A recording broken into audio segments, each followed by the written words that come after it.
All right. Hi, everybody. This is Bill Potagill. I am here with my Comeback Cast members here, Brian and Burke. And I wanted to talk a little bit. We wanted to kick off our conversation today a little bit about New Year's resolutions. We're now, I think, officially 2 weeks into 2026. And I think one of our last podcasts, we talked a little bit about resolutions that people make, and oftentimes that they are kind of forgotten after the second week, and you kind of get back to your old habits or whatever. So we wanted to first of all share a little bit about, I think, some of the, I wouldn't say resolutions maybe as much as transformations or things that we really want to focus on in 2026. And would certainly love to hear all of yours. I think some of them are, very typical, lose weight, do this, save this much, do that. But I wondered, and please, in the comments or in the comments or in any other format, let us know if you've got something really unique. I think Hey, it'll be fun to talk about. hey, Bill, can I ask right on the comment part? Yeah. And everybody that goes to a gym, tell us in the comments if the lines have gotten smaller in 2 weeks, or will it have to go for another 3 weeks before those New Year's resolutions start to fade? Yeah, good point. I don't go to a gym because I have like my workout stuff in my own house. So, but I remember when I used to go to a gym, it was probably about now, middle of January. Again, kind of in the north where people don't like to get out anyway. So any excuse not to go to the gym is probably tied in with some of that. But yeah. So with that, you guys ready? Let's All go. right. Yeah, let's do it. So I think I may have shared this on a previous podcast, but I'm kind of a crazy goal setter. Um, I like to have probably a maximum of 5 goals that I focus on in a given year. And in one of those is usually expanding my experience, traveling somewhere different, whatever. One is a financial, making sure I'm hitting my retirement savings goals. Another one is usually health related, and and things. One's related to my 3 sons.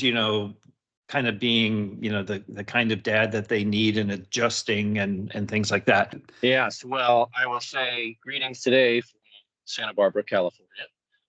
We've talked about when we're not recording about different places we travel, whether it be for work or personal. I'm down here this weekend. My significant other brought me down here knowing my love of the band, the Eagles. I'm at the Hotel California, and my backdrop is Santa Barbara. So I just came up with a resolution, Brian. You helped me with it a few minutes ago. The reason that there's a fourth box here that says B is because I couldn't figure out how to get my earbuds connected to my laptop. So I had to connect them to my phone and join this meeting from my phone. So one resolution for me might be figuring out how to connect my earbuds to the laptop. And welcome to being 58 years old. But I don't know, Brian, if you want to tell this story. Brian and I told this story earlier this week. I'm happy to start if you'd like. Okay, go ahead. Okay. And also it's a good, if I may go to the what you texted to me also, Burke. Yeah, okay, sure. Which is, I heard this from I think it's an older couple, like had been married for 70 plus years, etc. And talking about how, of course, I think we were making some conversation about how great it is that they've been together, never met these people before. And the gentleman looks to me, he's African American, not that that matters, but he looks at me and goes, son, it's nice to be, a son, right? At 62 or whatever, right? Son, do you want the secret to a long relationship? said, "Oh, of course, I'm standing with my wife, so of course, Of absolutely, course. absolutely, Sure. yes, absolutely." And it's like, well, here's the key phrases that you need to have is, "I'm sorry, you were right." Here's the most important part: "I was wrong, and I love you." Yep. Just emblazon that into your brain. Yeah. And use it, and be as sincere as possible when you use it. That's the important part. Yes, be as sincere as possible. And even if they say bogus on your sincerity, if you're trying to be sincere, it does make it better. It cracks the shell a little bit, I think, even if it doesn't work immediately. Absolutely. And you might have to say it multiple times, Mhm. etc.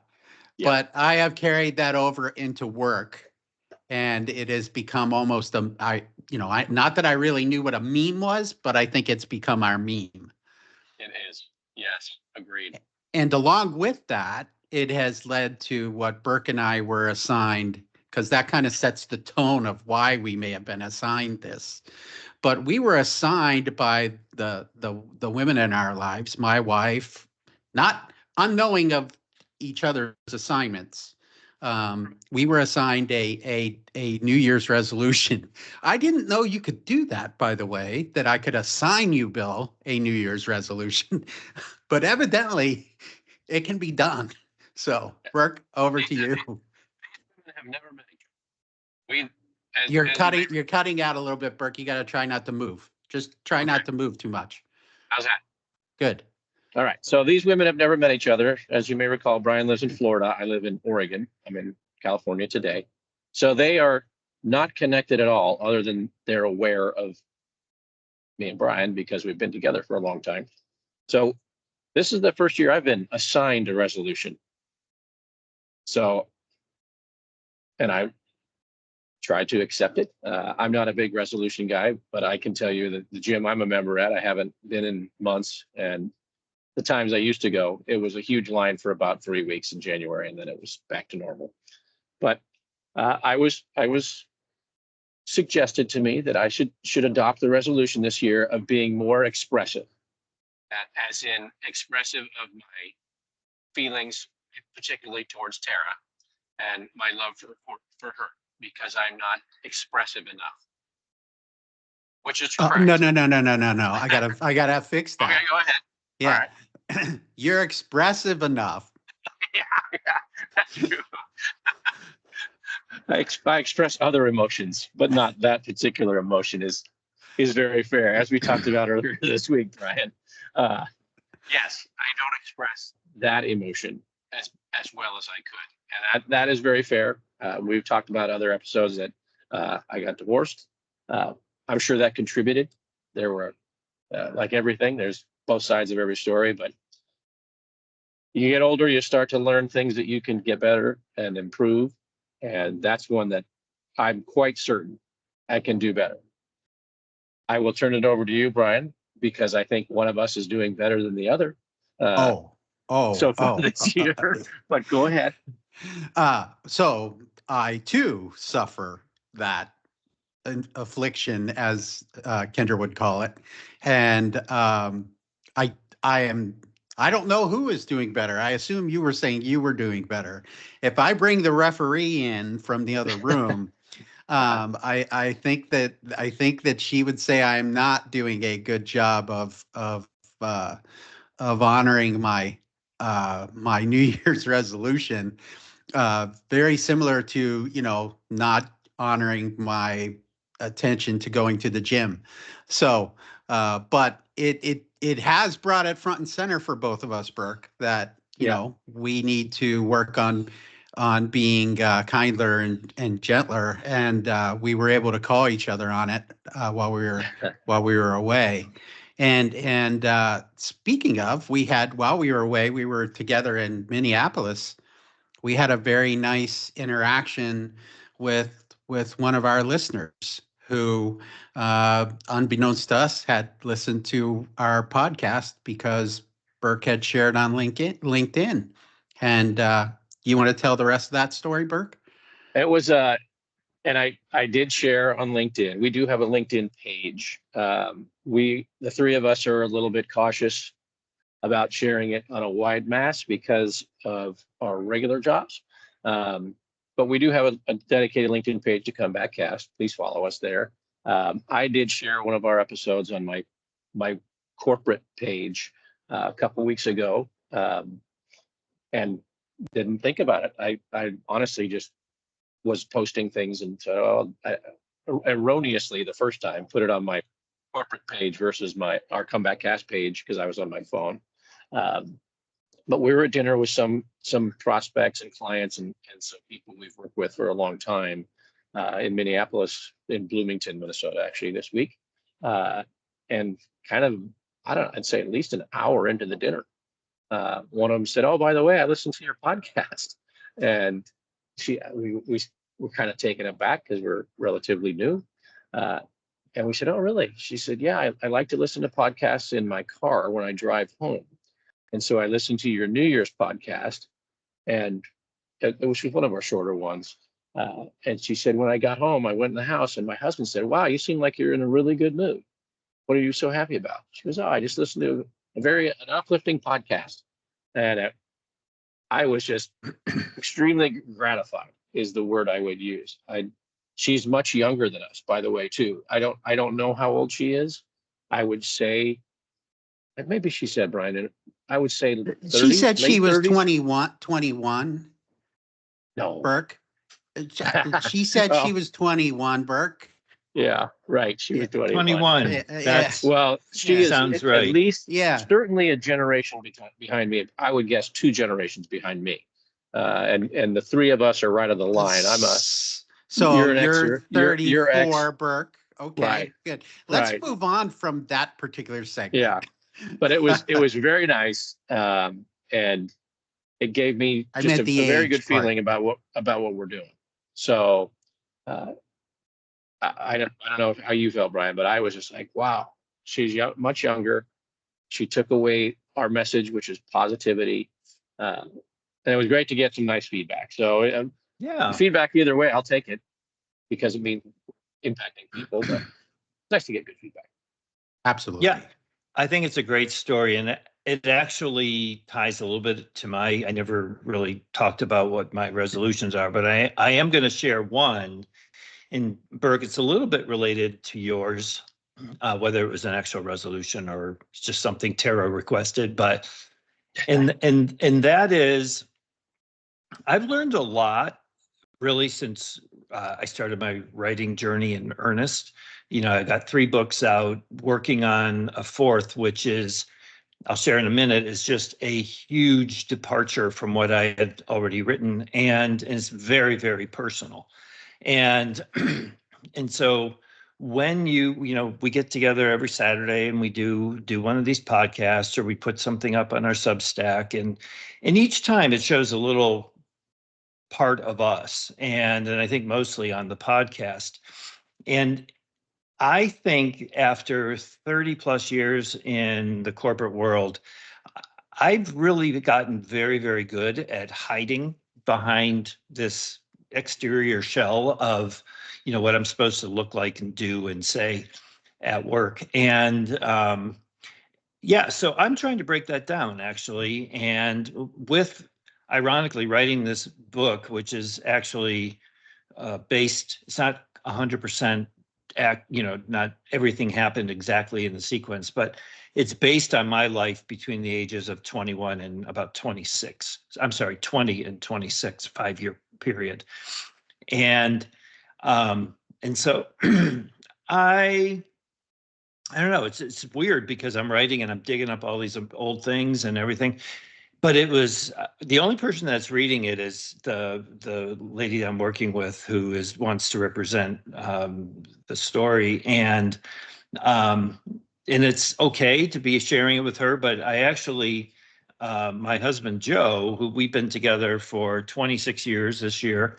And he's read all my other books. He's super supportive. But this one was like, are you ready for this? So he's actually out of town this week. And so I printed off what I have written so far. And I don't know, it's even though I've been with this person for, at least half my life, kidding, it's a little bit more than that, but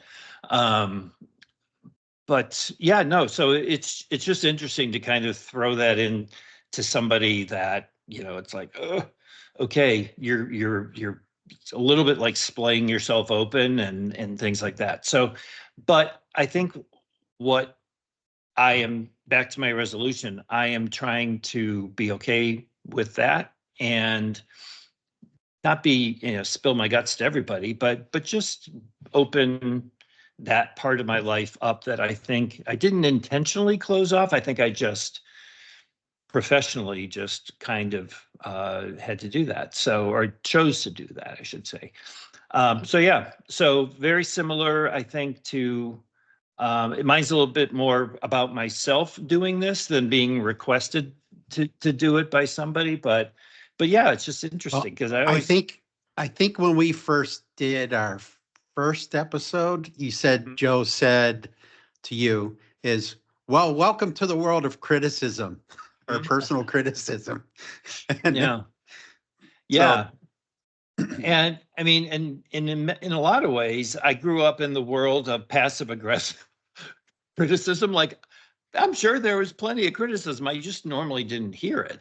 And yeah, so it was actually my first book too, when that came out, and I got my first negative review. That's when you're right. Generally, positive reviews, 3 to 5 stars. And then there is just somebody that like hated it and hated me for writing it. That's what it felt like. And man, I was just like devastated. I remember, and Joe comes in, he's like, yeah, get used to, that's my world. And, Joe's he's a professional singer in the Baroque classical music era. And, has always performed. So you're always looking for your next gig. You're always you really build your resume by experiences and getting not just your ability on your craft, but your ability on, being on time and being rehearsed and being ready. And so, yeah, I remember when he said that to me. And, since then I've written 2 more books, and now the fourth one is in the works. I hope something comes out maybe this year, but yeah, that's going to be a test if people are, super critical, or even if they're not. I mean, it's kind of like there's nowhere for me to hide, like behind I have thing. 2 requests. Yeah. First off, if you can tell the audience the titles of your 3 books. And secondly, I would like to know if you have now still think that 3 out of 5 stars is bad, because it could be far worse than 3 out of 5. Yeah, so my 3 books are The 10th Man, which is a murder mystery, The Poseidon Adventure. Sorry, everybody says this, and now it's called The Poseidon Project. I don't know what just happened in my brain. And the third one is called Archipelago. And so they're fiction. They're some are based on some of my travels and things like that. And to your answer, or your question, Brian, I don't think 3 stars is bad at all. I think I was always rating it to like how you rate hotels, and 3 stars is great. And even 1, the fact that somebody, I look at it differently now. If somebody really hates it or really didn't like it or whatever, that's okay. It's feedback, and it makes you better. And I think that's part of my evolution, that I'm not trying to make everybody happy, which is, I think I'm a pleaser, and I've always tried to do that. Now it's more for myself. And if people love it, people don't love it. I actually haven't looked at any reviews of my books probably for the last 9 months. And I don't want, they might be great. They might be terrible. I don't know. I just haven't gone in and read them. So yeah. So that kind of a long-winded, as most of my answers are, long-winded explanation of really just kind of a transformational mind shift I'm trying to make. So if I can go with one of my New Year's resolutions, not sure I said this to you guys or not, but it is to become better at the technology associated with this venture that we have. And God, it's hard. uh, it It just is. is the aspect of time really is kind of the hardest. There are so many ways to learn today and I've shared a minuscule amount with you guys. You may think I've shared a bunch, but a minuscule amount of plans for learning, et cetera, related to doing what we're doing here. And artificial intelligence, first off, to the audience, you can't fight it. Stop fighting it, learn it, use it. And because it's coming no matter what, and you're either going to get further left behind farther, or you're going to be able to learn how to use it. But you have with some good prompting the ability to build yourself a course to learn anything.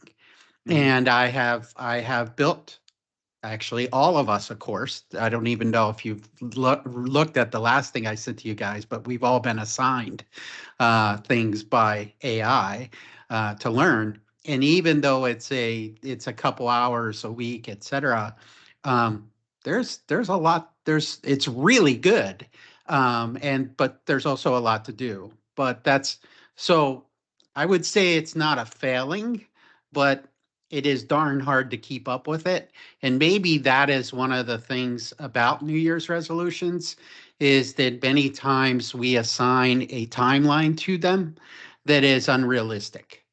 And that the timeline that if we can be talking about maybe next New Year's, that we are still continuing with our resolution, even though we didn't come anywhere close to the timeline that we originally set for ourselves. Maybe, but the fact that it's still alive, maybe that's success. Yeah, it's a great way to look at it. And I think the what do they call it? The realistic time frame is so important because you don't often control in most cases you don't control other factors like the technology developing. And I totally agree on the AI, Brian. I think I was literally terrified of it when it came, not because it was going to take over the world, but more just I didn't even know. But it is. How, well, I'm saying like in a Terminator way. But it is. Yeah, but it is. And I'll hopefully no longer be having to worry about work, and I can just be a battery like in the Matrix. They can just plug me in to power everything. But no, I think it's, again, I can't control that. You can't control it. Brooke can't. How fast it's growing. It's gonna spill over. There's money involved. There's a lot of stuff behind it. So you may as well just get in and at least figure out the basics. And yeah, so I'm still. And especially if it's going to cost us and our audience our jobs, we might as well when we move on to figure out on our next venture like we are here how to embrace it and how to use it. Yeah, for sure. Burke? Yep, I agree. You've helped me a lot in learning, but I think we all. Were you a little resistant at first? Of course I was. Yes. Like everything new, that'll never work. But I read an interesting article and it was just saying that AI is not going to take your job, but if you don't learn AI, you're going to lose your job. Right. And to somebody that does know AI. To somebody who leverages it, and it's just, to me, it's just efficiency, becoming more efficient at my life, at my job. That's a great resolution, Brian. You've done a lot of the lifting, I will say. But learning how to do this, doing a podcast, but also how to edit it. I want to learn, and probably they just need to set me in a room and take every other distraction away. But it's not as easy as you would think it is. That's for sure. Well, we- I was just going to quickly add, I think we also come from a generation when computers were new, so. Oh, yeah. I we- remember pressing very hard on my sales reports because the Canary copy had to actually Right. have something on it. For Right. those, our audience, again, another thing that they may remember is the Canary copy Yeah. on whatever the heck kind of paper, special paper that was that we had to use. And the other thing too is, remember the days when if you didn't save everything on a floppy drive or whatever, you'd lose it. It was gone. You could literally push a button and reboot your computer or something drastic like that. And I think that those muscle memories are still in my head that, if I do something wrong, learning whatever it is, I'm going to, invoke the wrath of God or something, viruses or whatever are going to come in. And I think like our kids don't have that fear because they're digital natives, most of them, or at least very close to that. So that They're not afraid of making a mistake on the technology. and the stakes of making mistakes are not nearly, what I think what they were, or at least what we perceived them to be at the time. Yeah. Yeah, I think you're right. So Go ahead. well, so what I wanted to do is just kind of wrap it up. We're here at about 40 minutes, and so wanted to wrap up the conversation and say thank you and good luck on whatever you're planning for the new year. He's talking to you, Burke. He's talking to you. Talking to you, Burke. And to the point is, be realistic. Yeah, we'd all love to lose or look like a swimsuit model by June or whatever, but be realistic about it. And one of the things that I read over the holiday was, you don't ever have to diet if you make eating healthy your lifestyle, and not overeating your lifestyle, and not over this and over that. And it was really like, yeah, so sometimes when you have to change a behavior, that's the hardest part. But then you eventually, that becomes your new norm and you move on. So I wish everybody that's listening a good rest of your January, and, just keep plugging away. You might not achieve every single thing that you set out to do on January 1st, but you'll achieve something. And so keep focused on the ones that are really most important to you. So that's all for today. I look forward to seeing how everybody is doing, and please drop us comments again if you've got any ideas or even want to be a guest on a future podcast. So anyway, I will wish you all a good rest of your week. And guys, I don't know why my camera just went off. Guys, I will see you next time. Looking forward to it. All Thanks, right. everybody. Take care.